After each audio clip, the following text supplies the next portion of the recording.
guys, welcome back to the next episode of J&G Sports Network. This is Jay over here, it's G over there. Yo, what's going on, my dudes? And today we're going to do our first NFL, our main NFL episode, right? Because last time we did a hybrid of the NBA NFL, but there really hasn't been too much going on in the NBA. And there's been a lot going on in the NFL, so we figured we'd talk about that today. So obviously the biggest thing right now, what's going on in the NFL, is free agency. And it's been insane, as we mentioned last episode. It's the biggest free agency I can remember in my personal history. If you guys don't know, he's a Steelers fan. I'm a Cowboys fan. Hardy har. So I guess we'll start with our team's free agencies. So we'll start with the Steelers over there. All right. Yeah, we're going to start with the free agent acquisitions or re-signees. I got a list here from ESPN.com. First one on the list is Myles Jack. I think this was probably one of the best signings this offseason for the Steelers. I think it came out of left field because, one, no one expected Jacksonville to release him. Yeah. And two, I bet no one expected the Steelers to go after him like they did. Oh, yeah, I agree with that. Myles Jack, like I said, it was just out of nowhere. He's a great linebacker. He's going to definitely fill a hole up the middle for the Steelers. Yeah, and I mean, the other thing is they signed Jack and then they released Schobert. I don't think they should have released him just yet to see how this season pans out. Yeah. Because of the different formations that they may run, or they might try new things, and they might need an extra linebacker. And I do like Robert Spillane, but I think Joe Schobert is just outright better than Spillane. And then let's just say they go 3 down linemen, they could put Schobert in the box to cover the running back if he goes to run. But, yeah, I agree, but it's that thing where it's you can't have everybody, so you're gonna lose somebody. Yeah, I mean, and when they did cut him, they saved $7.8 million against the cap for the upcoming season. So I guess there's a little bit to win in there.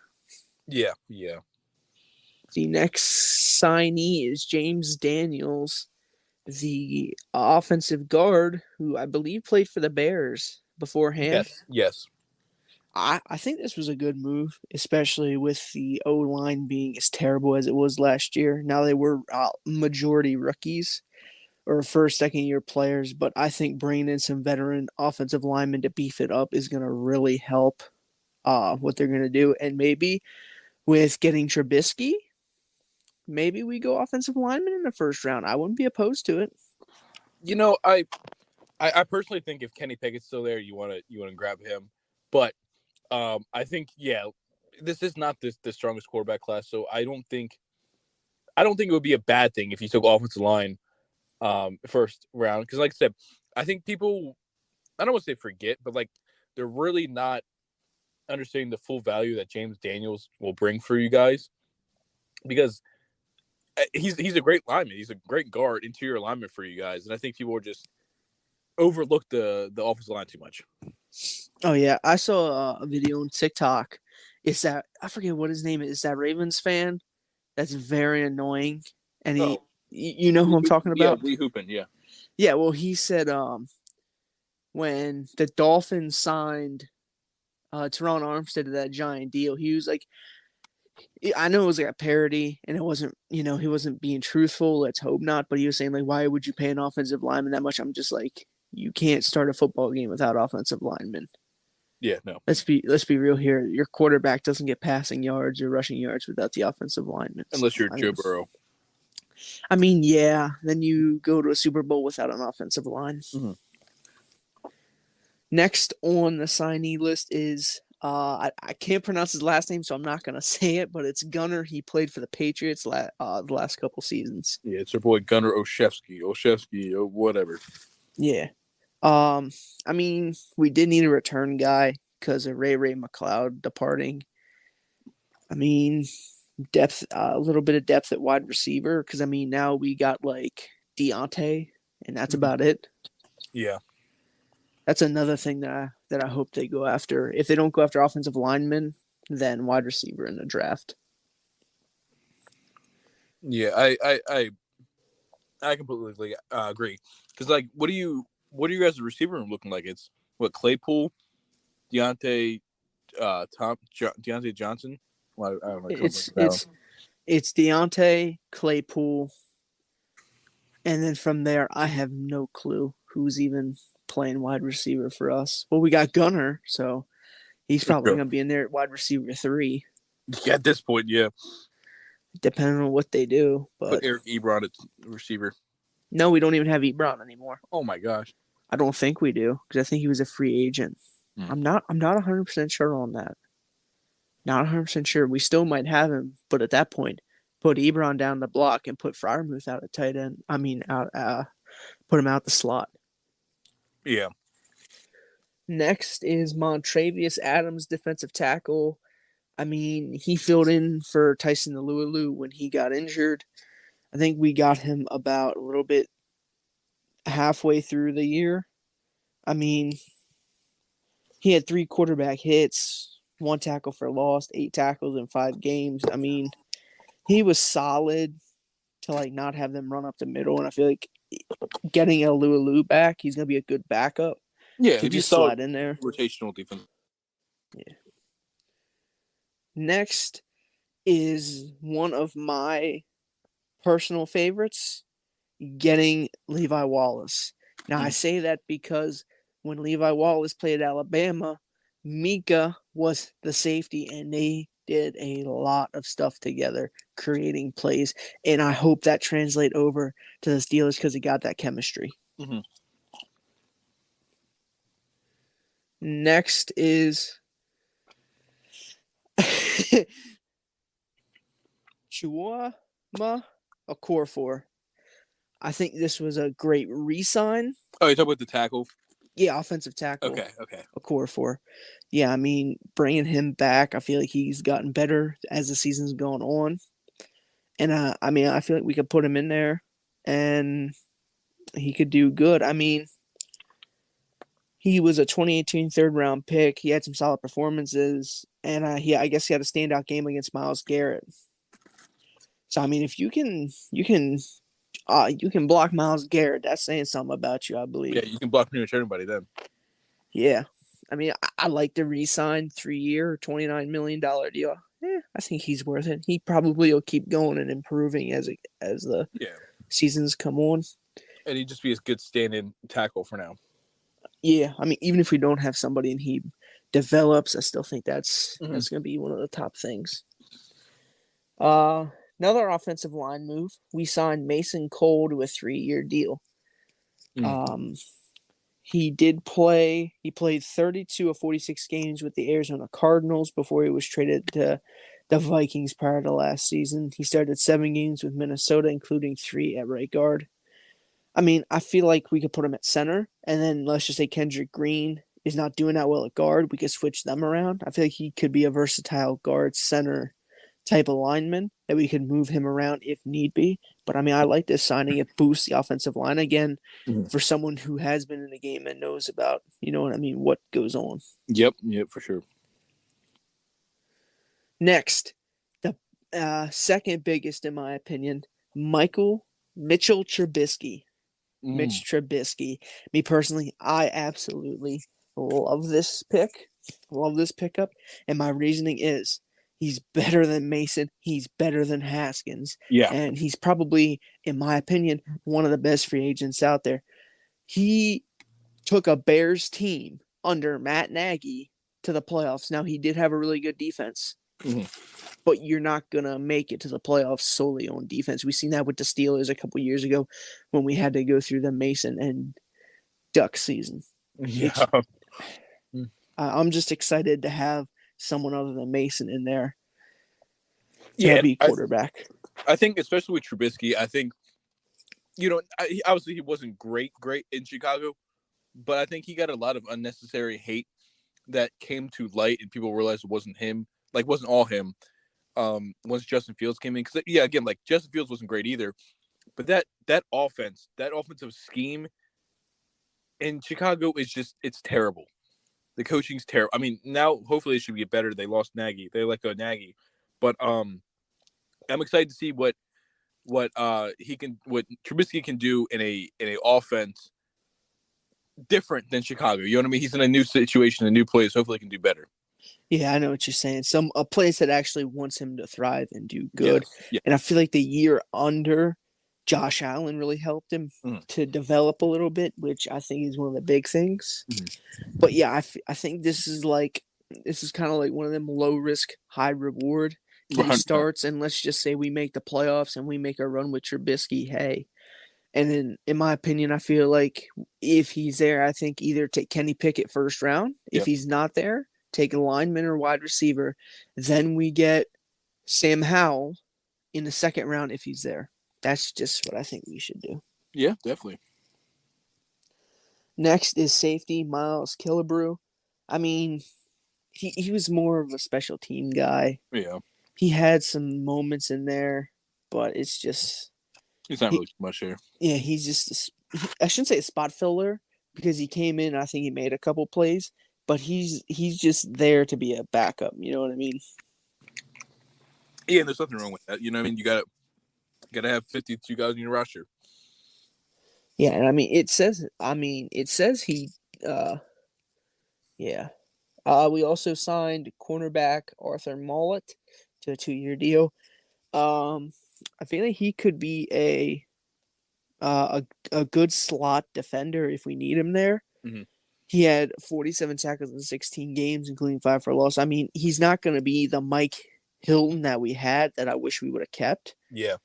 But, I mean, it's good to have another cornerback in here. And that's about wraps it up for the Steelers. So, grade the Steelers offseason from like A to F.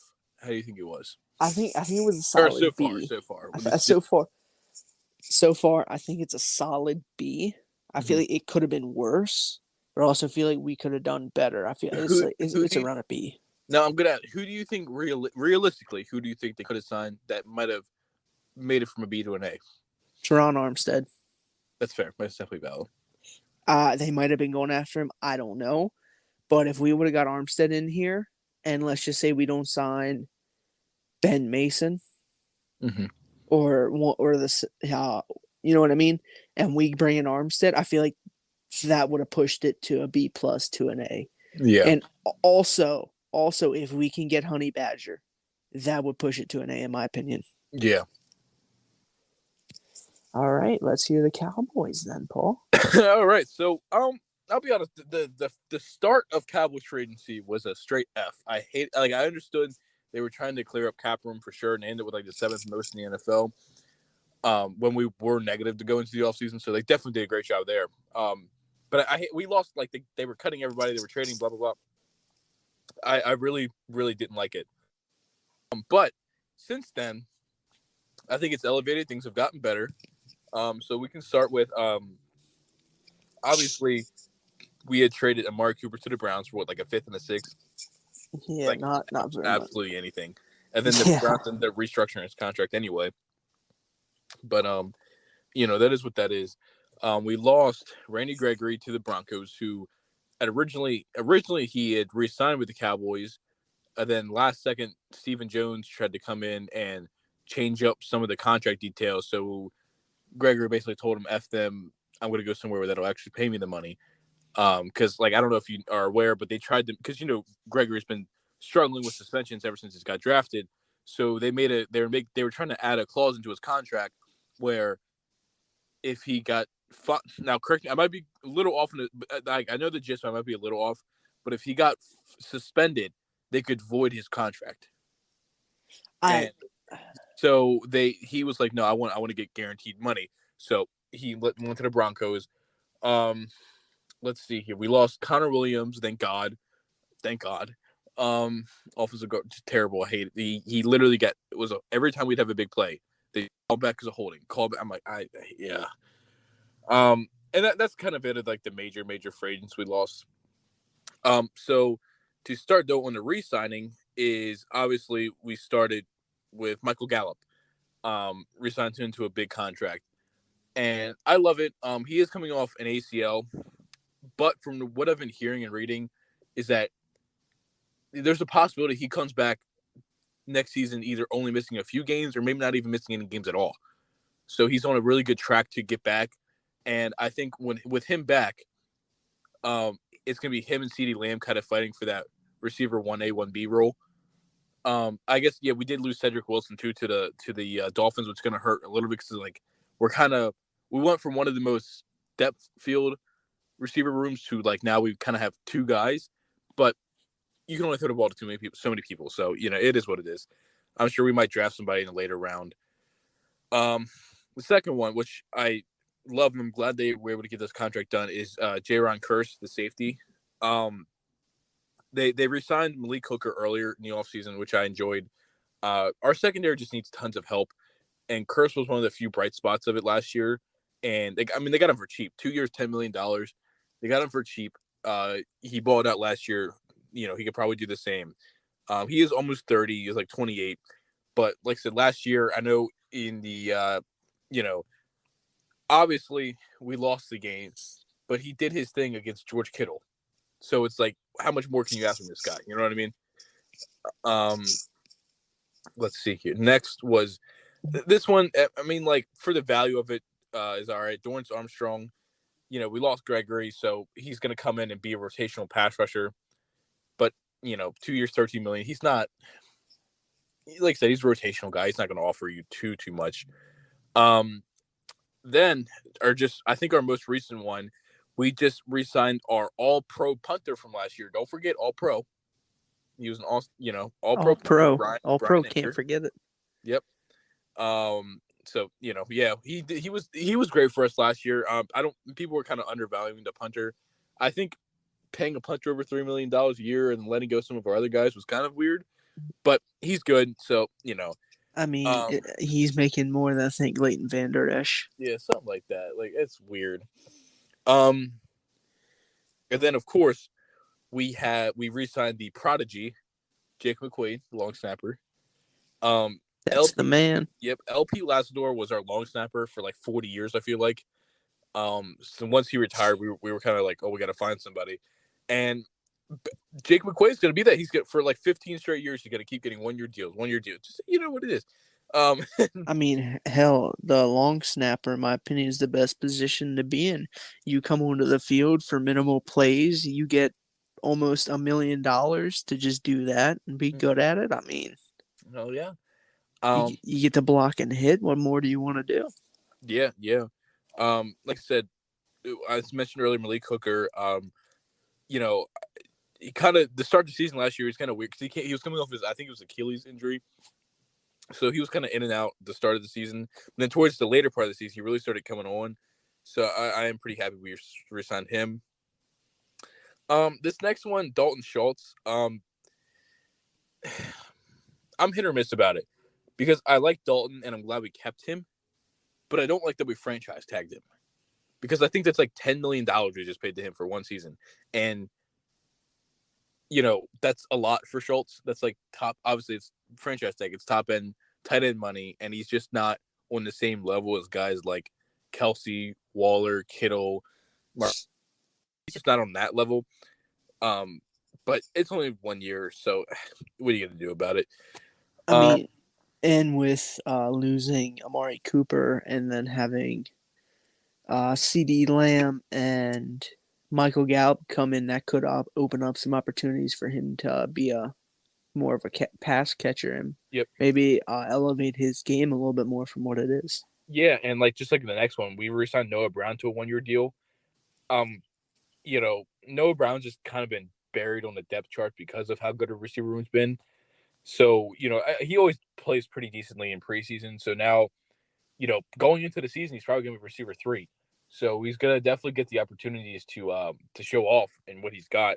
One thing about the Cowboys offense last year, because we had 4 good receivers, it felt like every play you had a different set of receivers out there, just to get them all playing time. But I feel like this season you're going to see a lot of just Gallup and CeeDee Lamb out there with tight end. You know what I mean? Or you're going to see Gallup, CeeDee, and Noah Brown. You're not going to see the constant rotation of receivers, so we just don't have that at the moment. Yeah, but we did. I almost forgot. We did sign James Washington from the Steelers. I think that's a great pickup just for the depth aspect. Just somebody that can go in and play. and he's he's better than Noah Brown. So I would definitely say James Washington's our third receiver going into the year. You guys can have him. Yeah. Let's see here. Next is Leighton Vander Esch. You know, I don't really know. When he was drafted in his first year or so, he was great. Him and Jalen Smith in that linebacking core was fantastic. We even got the nickname like the UFO defense because their defense was just everywhere at all times. But then obviously, Jalen Smith kind of fell off, and Vander Esch, I don't want to say he fell off, but he legit never got better. You know what I mean? Like he just kind of stayed at that point he was at as a rookie. So yeah, like I said, he was a Pro Bowler his rookie year, and then yeah, you know what I mean. That was it. Now I don't really watch a lot of Cowboys games, but is Vander Esch that type of linebacker where you can put outside and inside?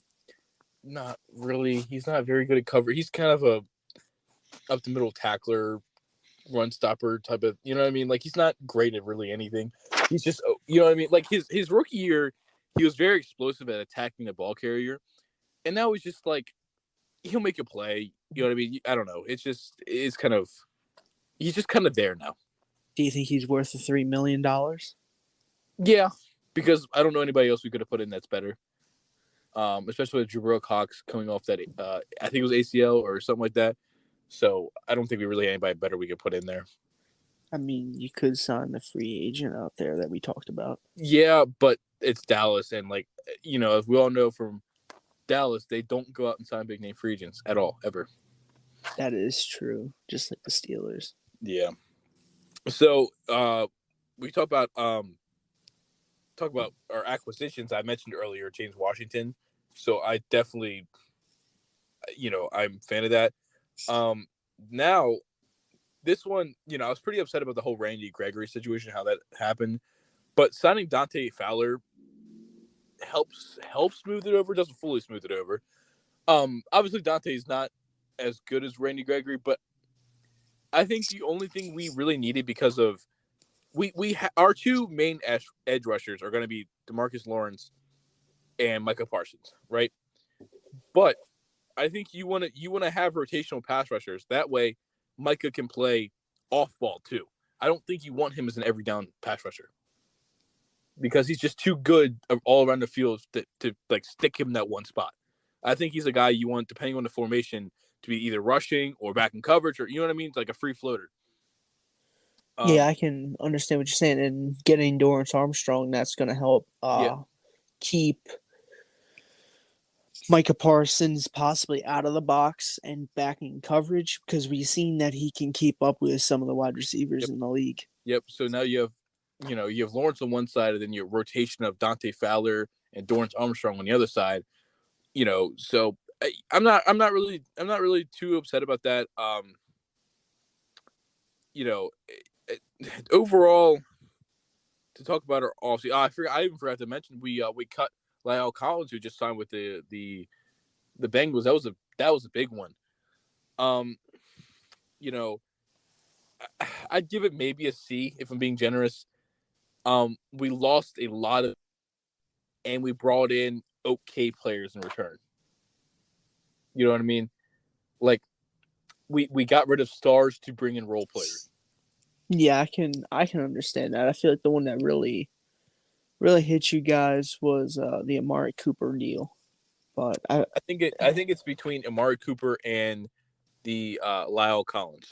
Yeah, did you? So you guys cut him, or? Yeah, we cut him because they were looking for trade partners. They couldn't, so they cut him.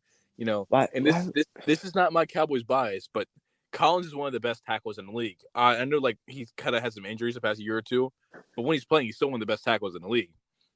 Yeah, y'all should have kept him. He's younger than Tyron. Like, I love Tyron Smith. I really do. He's been a Cowboy forever, but he's much older. I feel like if you're going to cut one of your tackles, cut Tyron. Let the younger guy stay in. But yeah, that doesn't make sense to me. Yeah, but we don't even have a. Now to think of it, we don't even have a guard to start now that Connor Williams is going. I don't know. pretty much anybody would be better than Connor Williams, but that's nothing. Now, I Hey, know we were looking at people like Von Miller, Darius Smith, Chandler Jones, Bobby Wagner, blah, blah, blah. Obviously, 3 of those guys have signed now. Bobby Wagner still hasn't signed. They were looking at Tyron a little bit too, Matthew. But I think between Tyron Matthew and Bobby Wagner, we would sign Wagner first, but I don't think we're going to sign either one of them. yeah, I don't think you guys are going to fork up the money to get either one of them. Yeah, and it's sad, but Hey, this is my chance. Hey, Dallas Cowboys. I said I'm a Steelers fan, but hey, I'm 5'11", 300 pounds. You need an offensive guard? Call me. I'll come out and play. Hell yeah, man. I'm ready to suit up. I'm ready. I might not be as strong, but I can be as cheeky. I got this. Hell yeah, that's the official application for left guard. Yeah, I'll go out there. I'll be a left guard. All you have to do is not hold every fucking play, and you'll be better than Connor Williams. Oh, I got this. I'll get up under Aaron Donald and Cam Hayward and stuff. They ain't getting past me. So somebody get a clip that he's going to get up underneath them.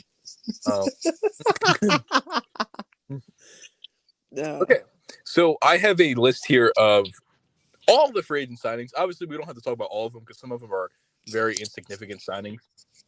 But we'll go through like all the big names, and so I'll read you the player, where they went to, the contract, and we'll talk about it. Okay. All right.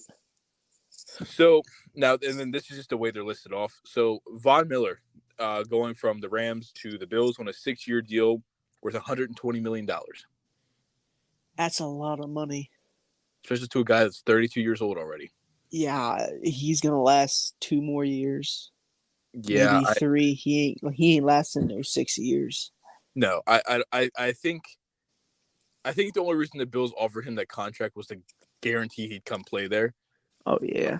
But there's no way he's lasting 6 years of that contract. If he does, I'll shit my pants. That's fair enough.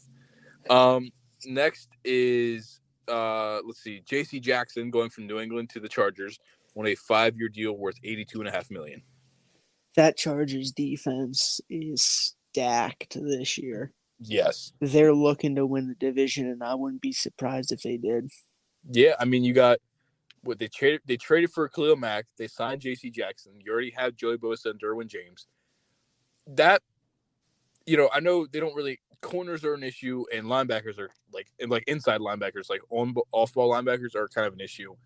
But, like, if you have such a good – front 4 rushing and 2 over-the-top safeties that are like, I guess they did. I'm sorry, J.C. Jackson's a corner, but like, they're not perfect, but I think they have the star power enough to kind of hide some of the holes they have with defense.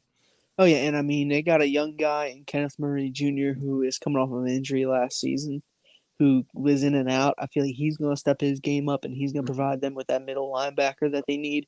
They got Asante Samuel Jr., who is, in my opinion, he's going to learn from J.C. Jackson. That's going to be a really good cornerback duo right there. That's going to shut some people down, in my opinion. And I know they signed at least one defensive tackle who's going to help with their run game, which was a really big problem last season. Yep. Okay, so next is this one's very recent, but Teron Armstead going from New Orleans to Miami on a 5-year, $75 million deal. He's worth it. For sure. Especially for a team like Miami that just traded chips in for Tyreek Hill. I feel like they get somebody else, or they signed Teddy Bridgewater, but I don't really know what's going on with that. Like, who's gonna? I'm assuming Tua's still gonna start. I don't really understand that signing. I think they're just bringing it in to have a veteran backup in case something goes wrong with Tua, like he gets injured or, you know what I mean, something like that. Yeah, I think you're gonna see this Dolphins team. I think it's gonna be. Now, this is just off predictions. I could be way off on this, but I think it's going to be the Bills and then the Dolphins and then the Patriots in that division. Jets are winning the division. What do you mean? Of course. I mean, out of that Tyreek Hill trade, the Dolphins won that trade. unless someone comes out of nowhere in the draft for the Chiefs. They got a first and second this year, a third next year, and then a fourth and a fifth, or a fourth next year and then a fifth and a sixth the following year. They in my opinion, they didn't get a lot. No, not for one of the best receivers in the NFL. And I mean, then that puts Juju in the spot he was basically in with the Steelers. He did just less weapons around him than what he had. Yep. So next is Christian Kirk going from Arizona to Jacksonville, 4 years, $72 million. I don't like hating on people in the NFL because they are top tier athletes and they could smoke me in about everything. But Christian Kirk has not had a 1,000-yard receiving season yet, and you pay him near $80 million. Mm-hmm. Yep, that's you know, you can't explain it. I'm pretty sure the last 2 years are avoidable in some sense. So really, you only have him guaranteed for 2 years. So I guess that's the bright side of it. And maybe Christian Kirk comes out in a new offense and takes off. I mean that is a possibility that he comes out and he just balls out in an offense where he's the number one wide receiver. Yeah.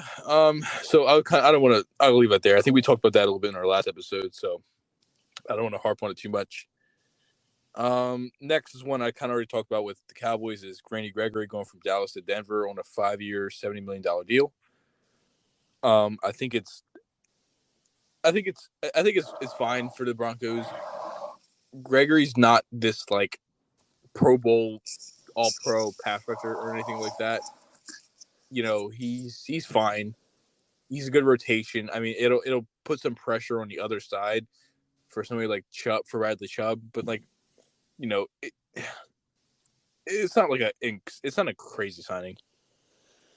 Yeah, no, it's not. It's just like a guy that can get you a sack or two a game and just give you some pressure and tackling. Yeah. Marcus Williams going from the Saints to Baltimore on a 5-year, $70 million deal. I like it. It helps Baltimore secondary a lot. You're getting arguably, I don't even think it's arguably, but you're getting obviously the best safety in the free agency in like free agency this year. And it kind of seems like that Saints team is like, I don't want to say they're on a fire sale, but it's like they're just, now that Peyton's gone and Drew Brees is gone, they're just like, you guys can all leave. You know what I mean? Like we don't even care. Like our glory days are over. You guys can just go if you want. We're not going to be good. But it's a great pickup for Baltimore. Yeah, I can definitely agree with that. I'm actually scared to play against them a little bit more now since they got me, but we're still going to kick their ass. Next is Chandler Jones going from the Cardinals to the Raiders. I'm sorry. That Raiders team is stacked. They're getting to that point. They are. The one thing I always worry about with the Raiders is it seems like they could just never push anything. You know what I mean? Like they might make the playoffs, but they lose first round, or they might not make the playoffs.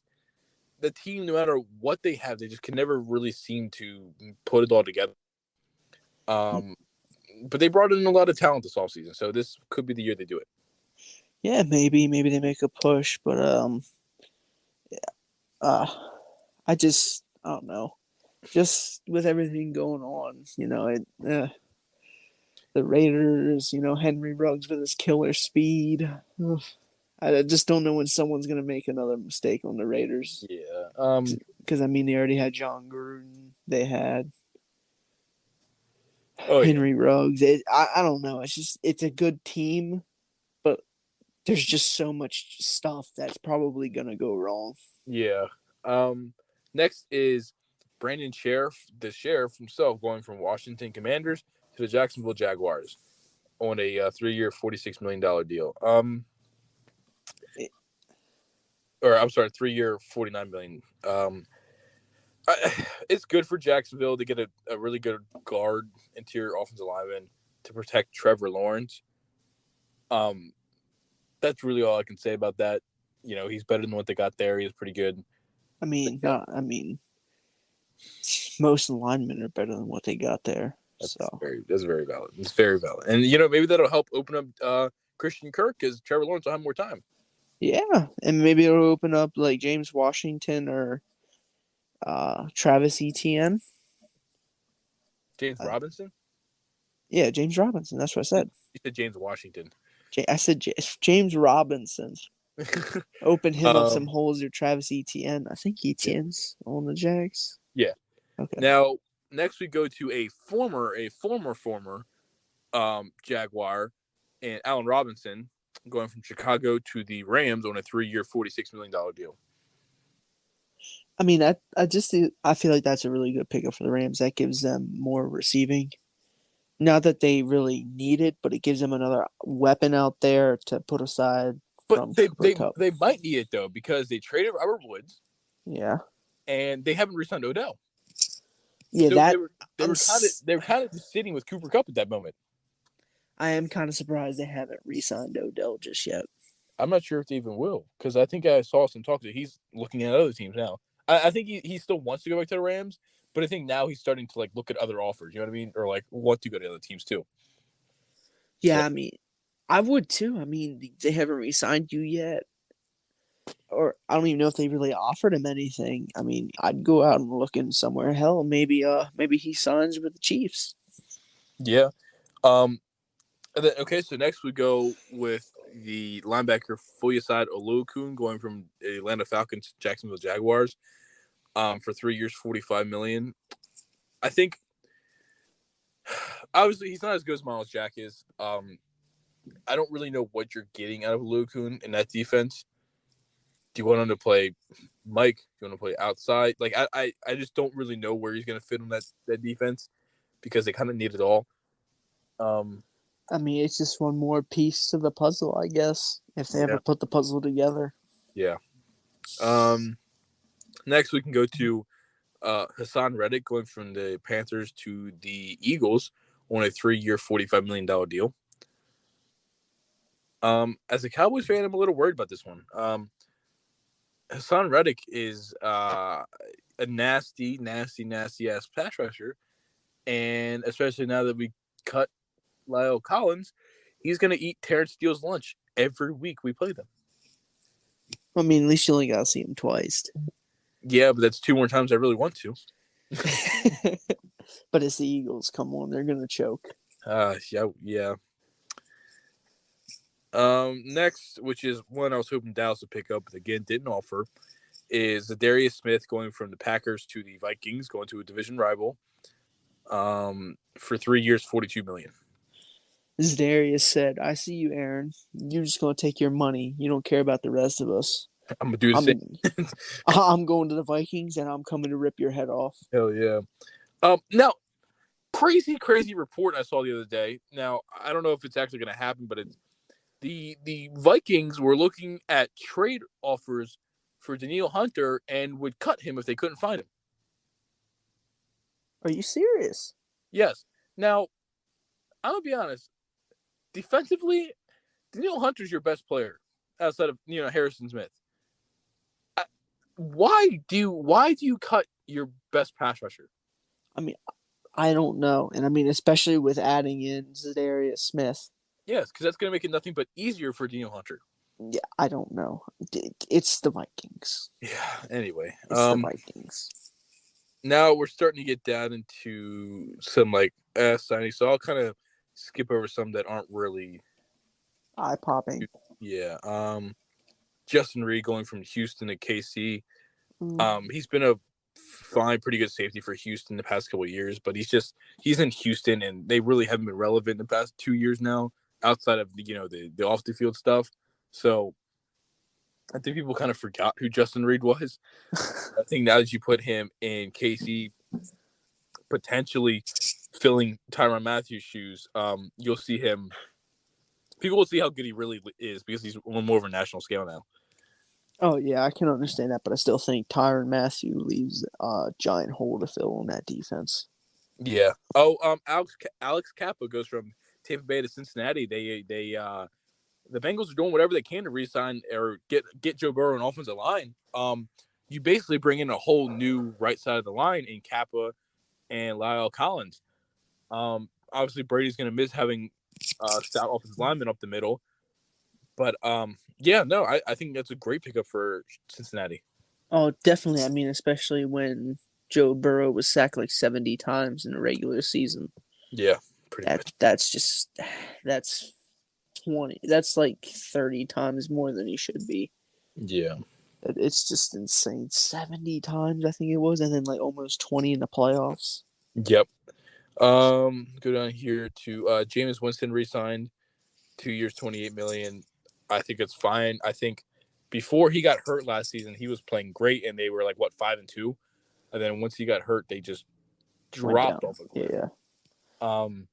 I feel like he was playing better, and I think people seem to forget that when he did have that 30-30 season, he had over 5,000 yards passing. Mm-hmm. And people blame him for them picks, but if you look at Bruce Arians and how he runs his offense, it's an air raid style offense, and we're going to throw the ball down the field.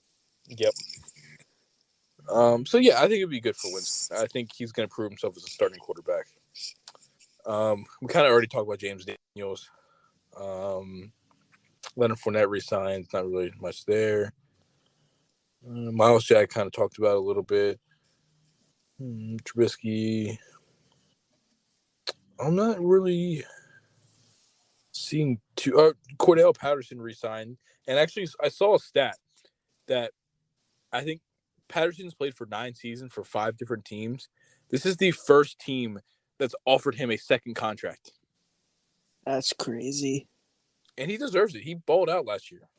Oh, yeah. He definitely did. And I think in an interview, he even said, like, why are you okay playing so many positions? He went, when I was a kid, my mom was working like 3 jobs. If she can do that, then I can do the same thing. And I think he is even in a depth chart as a safety. Yeah. For them. I'm just like, this man about to grab a touchdown pass, a rushing pass. Yeah. He's about to have a receiving touchdown, a rushing touchdown, and a pick 6 in a game here soon. It's going to be wild. Obviously, the biggest free agent, I can't believe I forgot, Eli Apple re-signs to Cincinnati for a 1-year deal.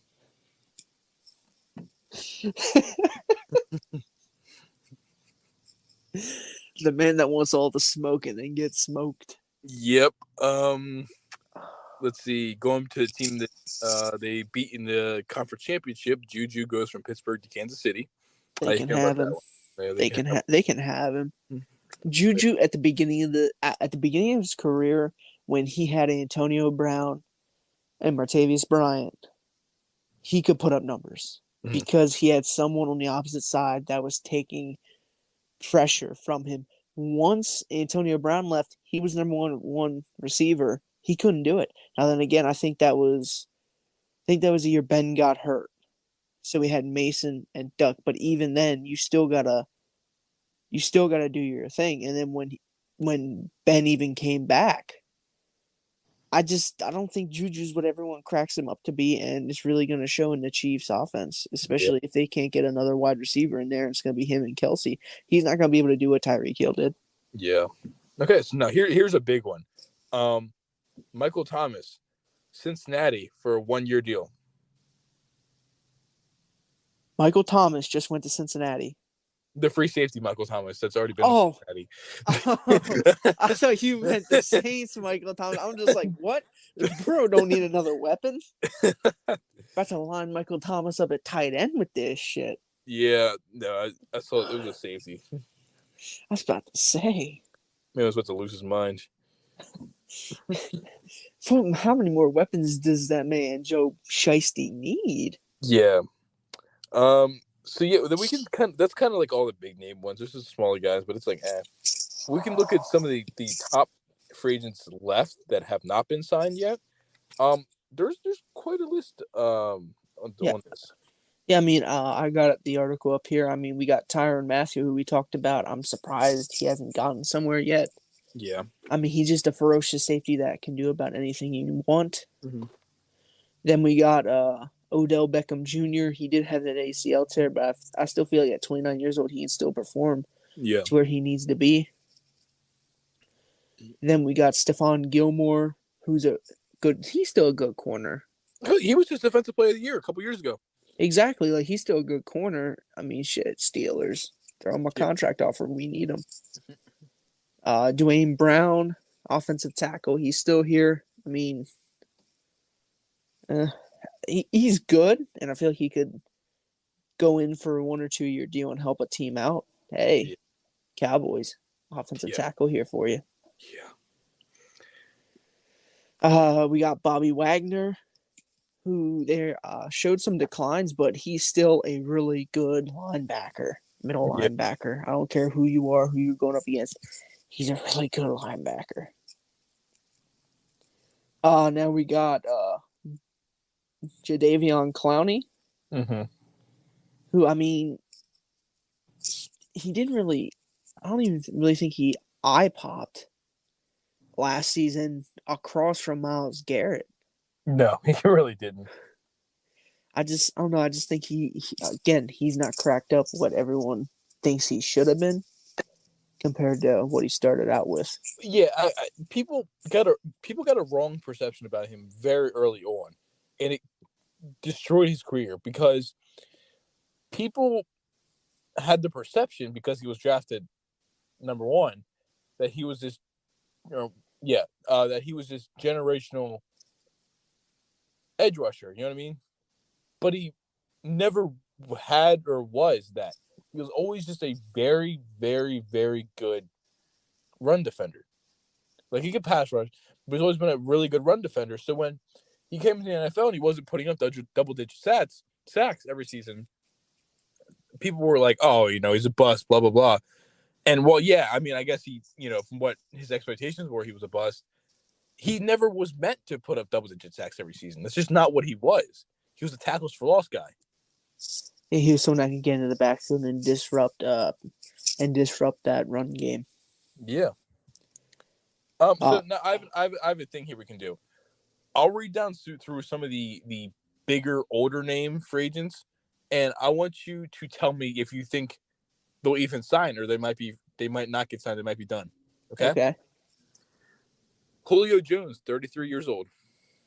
I think he, just off of his name, he could get at least another year. Yeah. But other than that, I think it's going to be his outro in the career. Bobby Wagner, 31. I feel he's still got a year or 2 left in the tank. I mean, if I'm him, I'm signing with a Super Bowl contender to bring their defense a little bit more of an edge. Chargers, Chiefs, somewhere like that, to where I can actually start and I can show them, hey, I'm still here. Yep. Jarvis Landry, 29. I mean, there are teams that are in need of a wide receiver, so I do think that he is going to get a call at some point, whether it's during the free agency or when I saw reports that he might even want to go back to Cleveland now. He might want to? Yeah, because they got Amari Cooper. He's like, oh, man, I can do that. And they got Deshaun Watson. So he's like, hey, I have a quarterback now. Yeah, that is true. I mean, I feel like he's going to get a contract either way. Landon Collins, 28. Landon Collins, 28. What position? Isn't he a lineman? He was in the Giants he was drafted by the Giants. He was there for a couple of years, and then he went to Washington a couple of years ago, and he just every season in Washington he just got slightly worse. I mean, someone's going to throw him a contract probably. Landon Collins has always been a Walmart version of Jamal Adams. He's never been very good at coverage. He's always been a more in the box type safety. And if you're not you can't be an in the box safety and not even be elite in the box. You know what I mean? Yeah. I don't know. I don't know if he's really going to get anything. I mean, we also got to think about when the season hits. We're going to have injuries. We're going to have this. So someone. Now, these guys might get called during the season. Yeah, but off season, I don't think he's going to get anything. Maybe, but Calais Campbell, 35. I actually did see Calais. I think Calais could get something in the offseason, especially if you put him at defensive tackle. I feel like he could be a good 1 year defensive lineman for a team that's trying to win now. Mm-hmm. You know what I mean? Like he can still get in there and disrupt some stuff. So I think he can. Yeah, Jason Pierre-Paul, 33. If he does sign anywhere, I think he goes back to Tampa Bay. I could see that for sure. Joe Hayden, 32. He's just not the corner that he used to be, in my opinion. No, I don't think he's actually gonna get a call this offseason. that wouldn't surprise me. Now this guy's not older, but he really had a really rough season with injuries, and he just doesn't seem to have value anymore. And that's Will Fuller at 27. I still think there still is possibly potential there, especially being as young as he is. Mm-hmm. I think someone is gonna give him a shot that needs a wide receiver. Mm-hmm. Because I feel like he doesn't have a lot of leverage to push to get a lot of money. Yeah, for sure, not at all. Ryan Fitzpatrick, 39. I want to see Fitzmagic on the team keep that streak going, but This legitimately could be it for him. He might announce his retirement soon. Yeah. Do you know what the crazy part is? I don't think he's ever made a Pro Bowl. No, he hasn't. And I don't think he's qualified to make the Hall of Fame then. No. Hey, hold on. Fitzmagic, if you're seeing this, be a starting quarterback this season. We'll vote you in. You're going to the Hall of Fame, baby. Oh yeah, we got you. We got you. We got to get him to the Hall of Fame. Ndamukong Suh, 35. I don't know. I mean, again, older player still has potential to be good on a 1 year, maybe 2 year deal. Back to Tampa, that's where he was. Yeah, probably. Be part of the old man show. Yeah, Dante Hightower, 32. I feel like I don't think he's gonna get another contract simply because if you look at the game today, you have a lot of agile tight ends that can outrun most middle linebackers, and I think Hightower is more of an in the box, stop the run type of guy. And if you put him in coverage, he's going to get beat 9 times out of 10. Yeah, and it's because like obviously growing up in the Patriots dynasty, I hated the team, but I've always really liked and enjoyed watching Dante Hightower play. And it's one of those cases where it's like a guy you grew up watching is getting phased out of the NFL. And it sucks. It definitely sucks to see players you used to like not be able to play anymore. Oh, yeah, I can definitely agree on that. It's sad a little bit because these players you grew up watching and you're kind of just like, ooh, look at him. He's making plays or whatever. And then now it's kind of just like, damn, he can't even get a contract anymore. And this is another one that fits right up that alley. T.Y. Hilton, 32. Ooh. Yeah, I remember them T.Y. days. Oh, yeah. The little touchdown celebration. T.Y. I don't know. Maybe he gets a contract because of his name for a year, or he signs a contract with the Colts just to retire a Colt. Yeah, I don't. He's just been so injury plagued. It just hasn't been very good when he's played anymore the past couple of seasons. I think he might be pretty much on his way out at this point. Yeah, I think it's going to be one of them. We'll sign him, and then he's going to retire type deal. Here's a name you probably haven't heard of in a couple of years. Jimmy Graham, 35. The last time I remember seeing him, I think he was on the Bears. Yes, that's where it came from. I mean, there's a market for him potentially, but I don't really think he's going to get a contract in off season. Yeah. In the off season. Let's see here. Cole Beasley, 32. Cole Beasley is just, I don't know. I don't really like him. Me neither. I used to. Then he left Dallas to start shit talking us all the time, and then had a bunch of off the field stuff. Yeah, I don't think he's gonna get anything. No. Even when the season hits, I think he's done. Yeah. Cam Newton, 32. I think there are reports that the Panthers would actually bring him back. Cam is one of those guys where for 2 or 3 seasons he looked indestructible. And then he completely broke down. His body completely broke down.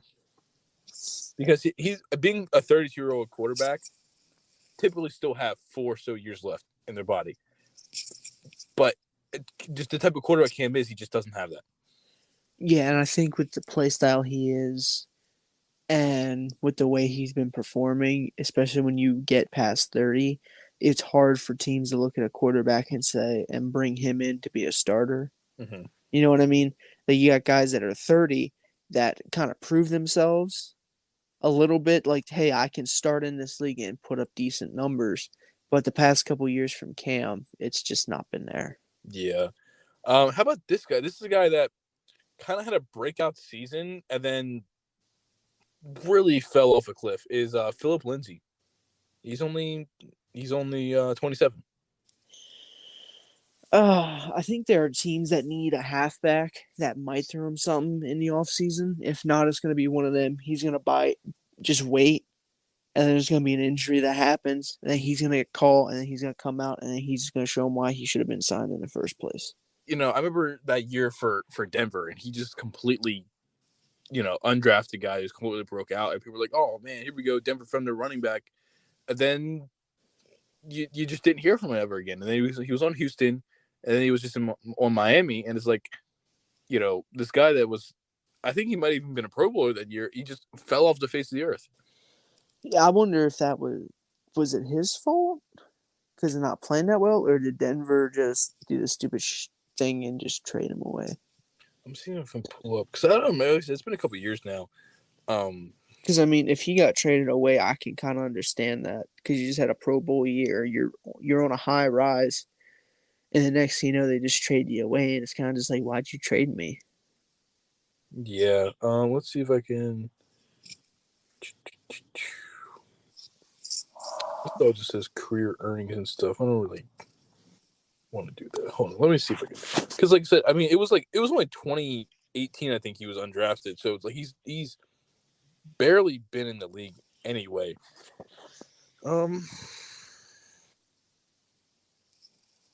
Yeah. Okay. So, his rookie year had 1,037 yards and 9 touchdowns.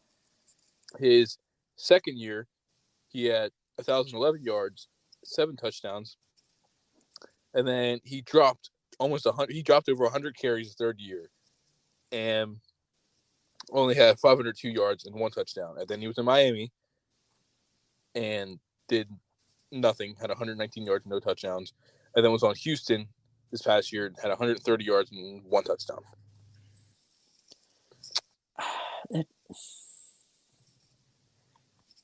I still think there's potential there, especially with him being 27. Mm-hmm. With teams that are going to need a running back coming up. But I don't know. It's just hard to say. You know what I mean? Like, I'm looking at an article, and it says reasons why Denver moved on from Philip Lindsay. Mm-hmm. The signing of Melvin Gordon. Yeah. Pat Schumer's offense. No pre-agency extension for Lindsay. Like they weren't planning on extending him at all. Yeah, and it's tough because teams have learned not to pay running backs. And I'm sorry, it was Houston and then Miami this past year, not the other way around, like I said it. But I don't know. I know he had a couple injuries, but like he went from back-to-back 1,000-yard seasons to not getting the ball. Yeah, I still think he could be a good running back, or at least a really good backup that you could put him in and it could really help you. But I just think he's being a little slept on. That he could still come in and he could do good things. You know what I mean? Yeah, for sure. But so yeah, that's kind of it. That the rest are just kind of like signings or free agents that probably aren't going to get signed. It's been a wild one, and free agency is not over yet, obviously. but this has definitely been a wild free agency. I think, I know we touched on this on the last episode, but now more than ever, you're seeing the change of guard in the NFL. You're seeing a lot of the older players we grew up watching just being shifted out of the league, and all these young guys coming in, which is great to see a lot of these young guys succeeding and playing well. But you always have that place in your heart where you miss seeing those guys you grew up watching leave. Oh yeah, I'm in the same boat with that because like if we look back 10 years ago, 12 years ago when we were very impressionable watching this, we had guys. We had Tom Brady, Peyton Manning, Drew Brees, Eli Manning, Phillip Rivers, Ben Roethlisberger, Ryan Fitzpatrick. Like, we had these guys, and we grew up watching them and kind of like watching how they play. And now, about everyone from that list is out of the league except Tom Brady and Ryan Fitzpatrick. And even then, Ryan Fitzpatrick is probably going to be out the door after this season. Yep. It's sad to see. Yep. Like it's how the game goes. And I can't imagine 10 years from now, nobody I grew up watching will still be in the league. Even like realistically 5 years, depending on Brady, right? Because at this point, it's kind of, it's not only Brady, but the other players are hitting their ends, and they're going to be gone within the next couple of years. Brady's like the only guy where it's like, how long is he going to play for? Brady's going to play till he dies. Yeah, probably. He's going to be back there 80-some years old, still flinging the ball like nothing. Yeah. But yeah, no, it's definitely that's the worst part of every sport is seeing, your favorite players leave. But hey, it's just how it goes, right? Yeah, that's how it goes with sports. Because flipping over to basketball here quick. Look at the NBA. Curry's past 30, Durant's past 30, Harden's past 30. Chris Paul, LeBron, Carmelo. They're all closer to 40. Yeah. Kevin Love, like all these guys that we watched up in the late 2000s, early 2010s, they're all starting to fade out. And you got guys like John Morant, Jaren Jackson Jr., Jason Tatum, Jaylen Brown, who aren't even 25 yet, just taking over the league. And it's kind of just like Luka, straight out. Yep. Yeah, Luka Doncic. They're just taking over the league. And they're starting, I shouldn't say fading away, but it's getting to the point to when they're soon going to hang it up. I know. I think people like KD and KD and Curry have 4 or 5 more years for sure. Those guys, it's kind of hard to tell because they don't really look like they're slowing down. You know what I mean? Yeah, it also comes to the point to when they just might not want to do it anymore. Or they might just hit a brick wall and be like, hey, I'm done. Yeah. But I see what you're saying. And KD, he might, in 5-6 years, he might not be able to drive to the basket as great as he used to be. But the man could still shoot and probably even get better at shooting. Where, LeBron's always defied expectations of like his body and stuff like that. But I don't think he has much more than 2 or 3 seasons left. I've told you this before, and I will stand on this mountain. LeBron is gonna, I think, when is his son coming in the league? I can pull it up to be exact. Bronny can get drafted 2024. 2024. So it'll be not this class, the next class, but it'll be the next class. So he would have to go through 2 more years. And then the third season would be one where him and the son are both in the league. I'm looking up his current. Yeah, he has, I think, 2 more years left on his. He's a free agency in 2023, so he's a free agent next year. Oh, actually, you know what? I'm wrong. Apparently, if he reclasses up for the 2023 draft, which will be not this one but the next one. I honestly think Bronny is going to reclass to the class of 2023.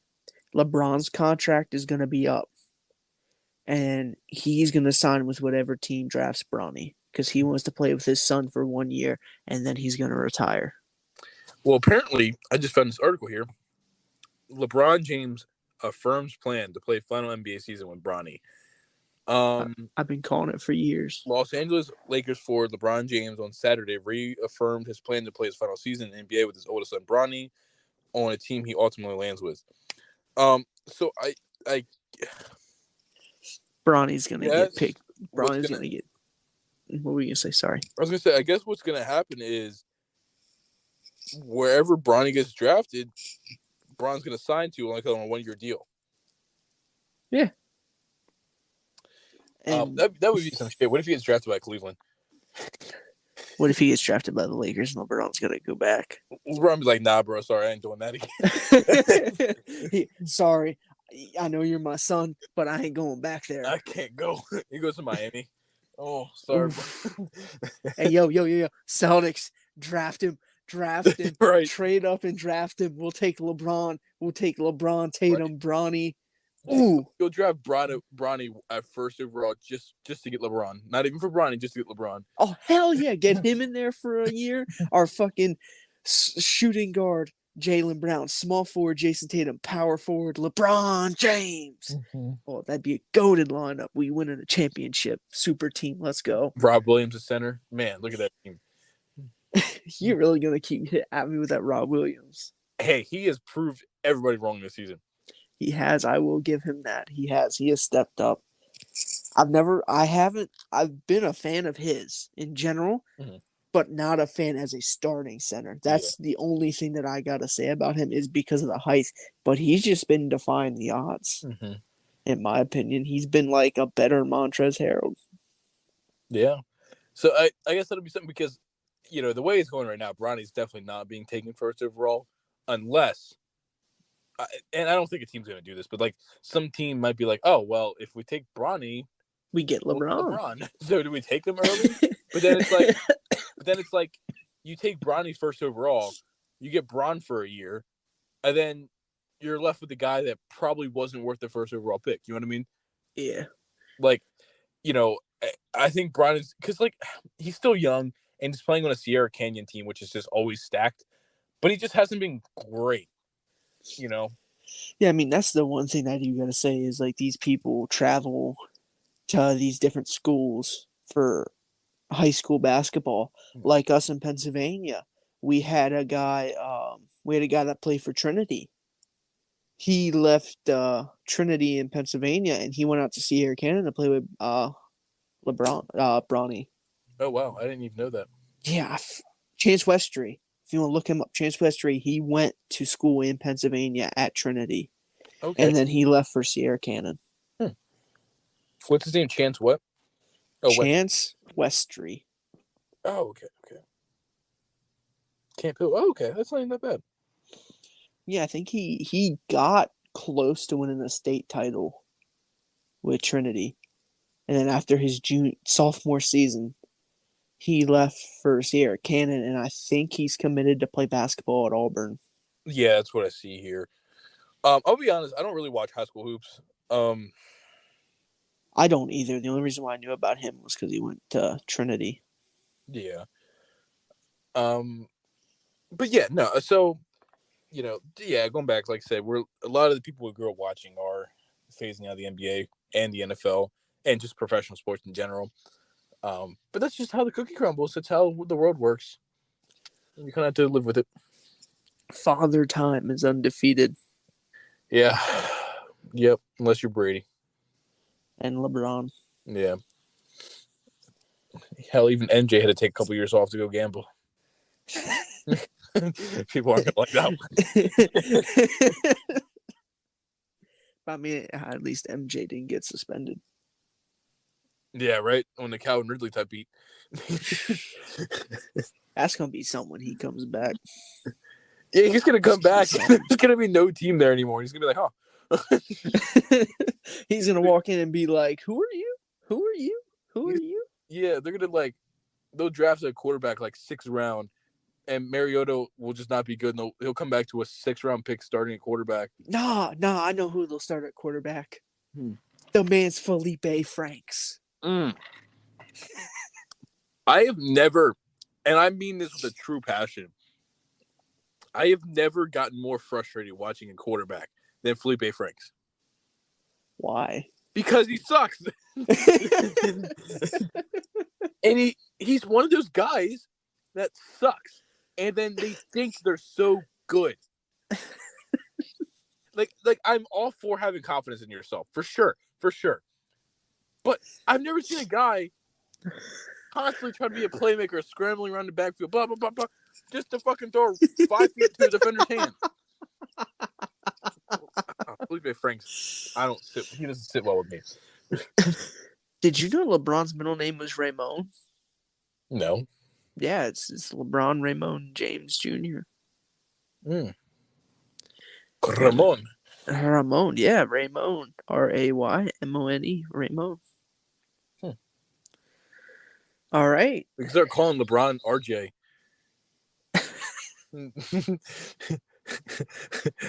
He should join the next. There'll be 2 RJs on the team. Anyway, that shitty ass joke will end this episode. RJ passes to RJ. RJ lobs it back to RJ, and he slams it home.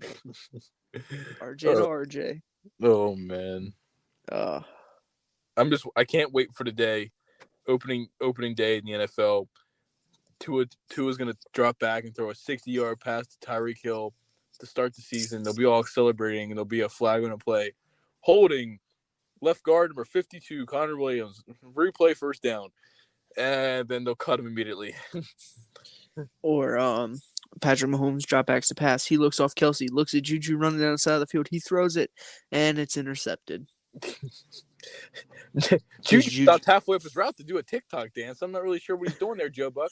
Yeah. Juju was running down the sideline on the Chiefs sideline. Next thing you know, he stopped with Jackson Mahomes mid-play to do a TikTok. I don't know what's going on.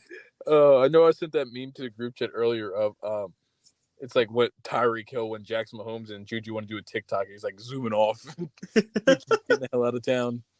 No way ain't doing that. That is just I don't know. I don't know what I know. He wanted to be paid, and Casey obviously just couldn't afford it. But like, I don't know. I feel like if you're Tyreek Hill, this is your being on this KC team is your best chance of winning a Super Bowl. You know what I mean? Yeah. Like, play out your contract with them and then go somewhere. But then again, it's like, when he plays out his contract, he'll be closer to 30. Blah, you know what I mean? So I guess, he's trying to get his money now. For sure. And I respect that for sure. I just think he kind of, I don't want to say throw away, but like he kind of threw away his chance at a ring because I just don't envision the Dolphins anytime soon competing. Oh yeah, I can agree with you on that. The other thing is if Mahomes would have did what Brady has always done, there would have been a lot more money on the table right there. That's all I got to say about that. But then again, hey, listen, if you're getting offered $500 million, saying no is kind of a really hard thing to do. That is true, but look at the rest of the team. Yeah, so, I mean, they did get a steal in, I think it was last year's draft. Yeah, it was last year's draft with their right guard or left guard, Trey Smith. First round talent dropped like the 5th or 6th round. Yep. That was wild. But hey, if I got thrown a bag, man, I'm gonna accept it for sure. So like Bleacher Report, House of Highlights, ESPN, anybody, we'll come on be your color commentators. Yeah, except we're not colored. So all right, now that joke is gonna end the show. But hey, throw the bag at us. If you need us to be more PG, we can. I promise. We can be PG. We can come in. We can cover NBA games, NFL games. We can be analysts. Whatever you want us to do, we can do. Just throw us a little bag, get us started. We will do whatever you guys need. You want us to get coffee for Joe Buck in the morning? I'll go get coffee for Joe Buck. Okay, maybe anybody but Joe Buck. No, I'm kidding. Just don't ask me to do anything for Troy Aikman. Yeah. Or Tony Romo. Hey now. All right. So, anything else for you? No, I think that about wraps it up. All right. Well, thank you guys for tuning in to another. Oh wait, I got one thing. Okay. Celtics winning the world. Celtics are winning the World Series. Yeah. Celtics are winning the NBA championship this year. I'm calling it. Defense is top in the league. Offense is I think top 15, if I'm correct. Like they are doing really good on offense and defense. Celtics are the team to beat in the East. Should have the 1 seed, but we don't. So better watch out. All right, you heard it there. Okay. Celtics in 4. Celtics in 4. Who are they taking down in the finals? They're gonna take down the Suns. Okay, that's right. They're gonna take down the Suns.